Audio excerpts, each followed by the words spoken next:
Assalamualaikum warahmatullahi wabarakatuh.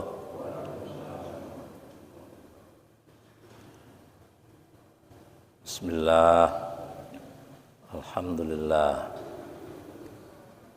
tsumma alhamdulillah, wassalatu wassalamu ala rasulillah wa ala alihi wa ashabihi wa mawala. Wala haula wala quwwata illa billah. Asyhadu an la ilaha illallah wahdahu la syarikalah wa asyhadu anna Muhammadan abduhu wa rasuluh la nabiyya ba'dah. Allahumma shalli wa sallim ala sayyidina wa dzukhrina wa maulana Muhammad wa sallim wa radhiyallahu tabaraka wa ta'ala an kulli sahabati Rasulillah ajma'in. Amma ba'd.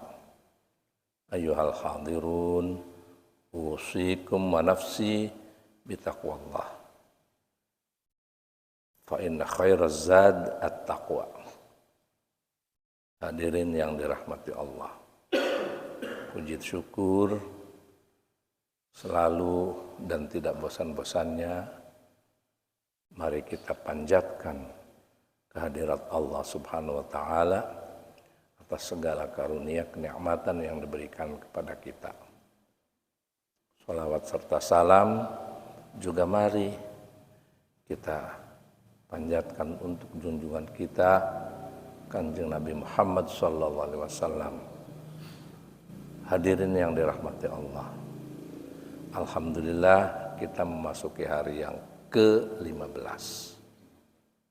Alhamdulillah, berarti kita sudah 14 hari menjalankan kewajiban yang diperintahkan kepada kita orang yang beriman, yaitu menjalankan puasa.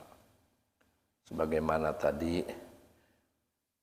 atau selalu disampaikan oleh saya untuk diri sendiri khususnya dan untuk hadirin yang dirahmati Allah, kita diwasiatkan, dianjurkan untuk selalu meningkatkan ketakwaan kita kepada Allah Subhanahu wa taala.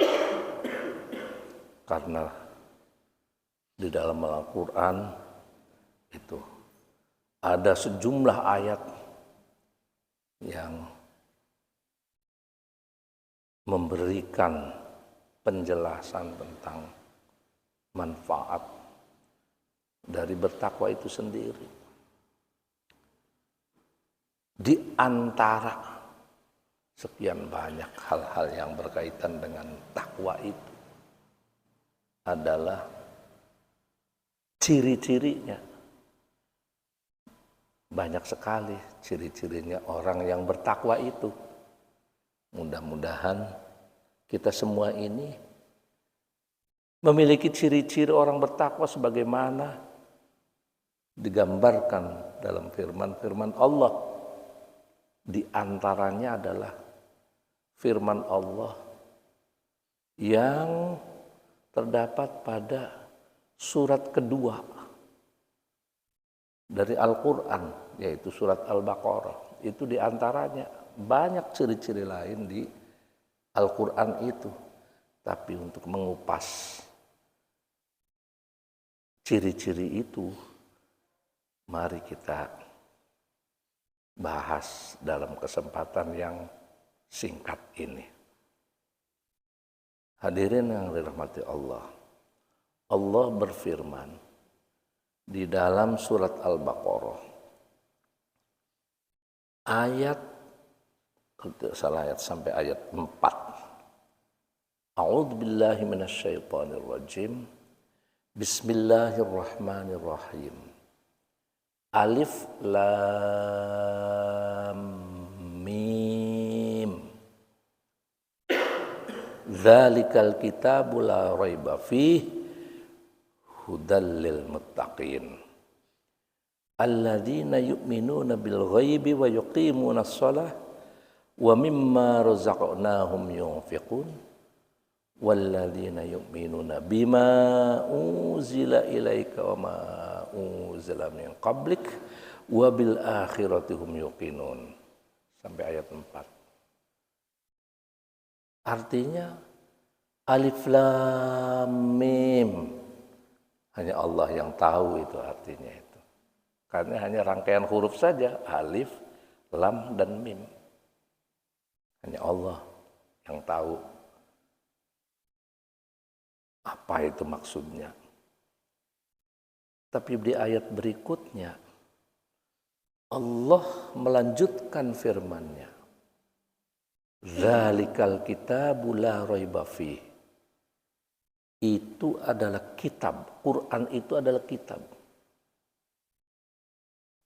La raiba fih, dan yang tidak ada keraguan atas kebenarannya. Jadi Quran itu adalah kitab yang kebenarannya tidak ada keraguan sama sekali. Dan kita harus meyakininya, mempercayainya.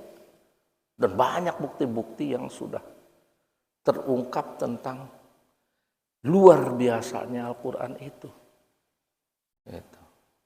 Bukan hanya dibuktikan oleh umat Islam, tetapi juga umat-umat non-Muslim. Itu. Kemudian, untuk apa diturunkannya Quran itu? Di antara maksud utama diturunkannya Al-Quran itu adalah hudal lil muttaqin, sebagai petunjuk bagi orang-orang yang bertakwa. Nah ini hudal lil muttaqin. Siapa sih itu orang yang bertakwa? Dalam ayat ini jelaskan alladzina yu'minuna bil ghaib. Salah satu cirinya itu orang yang bertakwa itu adalah orang yang beriman terhadap hal yang gaib tentang hari kiamat, tentang surga, tentang neraka, tentang hari akhirat. Itu gaib. Bukan gaib-gaib yang ada klinik-klinik di sini, bukan. Yakin tentang adanya hari kiamat, hari pembalasan, hari akhirat.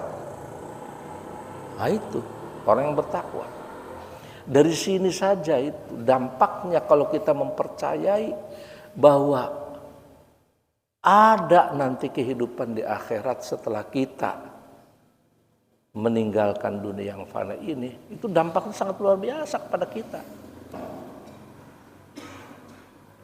Akhir-akhir ini kan kita disuguhi berbagai berita akhir-akhir ini tentang bagaimana manusia menggaruk kekayaan negara yang diambil atau sebagai kekayaan rakyat dan sebagainya itu. Nah itu salah satu indikasi bahwa dia itu tidak bertakwa sebetulnya, tidak beriman kepada hal yang gaib.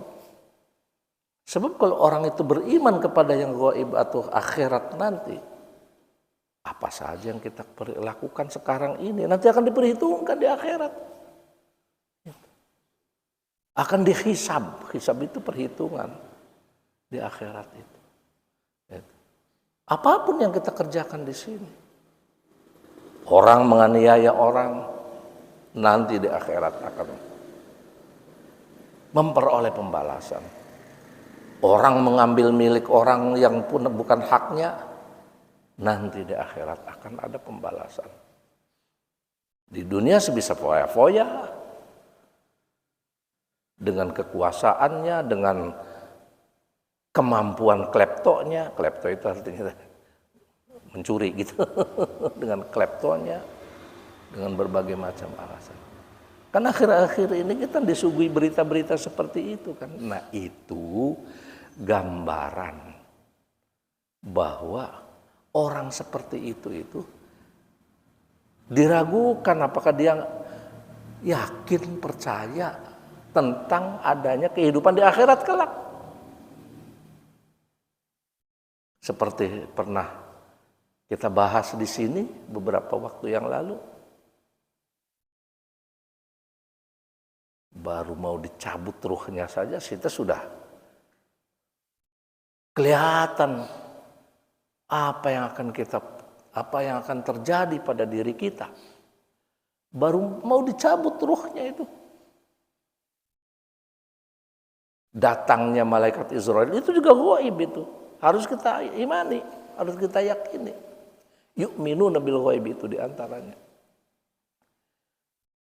Kita yakin semuanya bahwa ada malaikat yang namanya malaikat Israel yang tugasnya adalah atau ditugasi oleh Allah Subhanahu wa taala mencabut nyawa, mengambil nyawa dari jasadnya manusia, dari kita setiap kita ini. Bahkan bukan hanya kita. Allah Subhanahu wa taala berfirman, kullu nafsin dha'iqatul maut. Gitu. Setiap yang ada nyawanya itu nanti akan merasakan kematian, dan kematian itu adalah berpisahnya ruh dari jasad. Nah, manusia beriman atau tidak beriman, bertakwa atau tidak bertakwa, semuanya akan mengalami. Dan ketika datang malaikat Israel pada diri kita itu, di situ juga sudah kelihatan atau sudah nampak bagaimana Allah akan menunjukkan balasan kepada orang itu. Bagaimana Allah? Konon menurut riwayat atau hadis Rasulullah SAW, bahwa yang namanya meninggal atau dicabut nyawa itu, Pak, sakitnya luar biasa. Tidak ada sakit yang lebih terasa sakit dibandingkan ketika nyawa mau meninggalkan jasad kita. Ini baru di situ. Bagi orang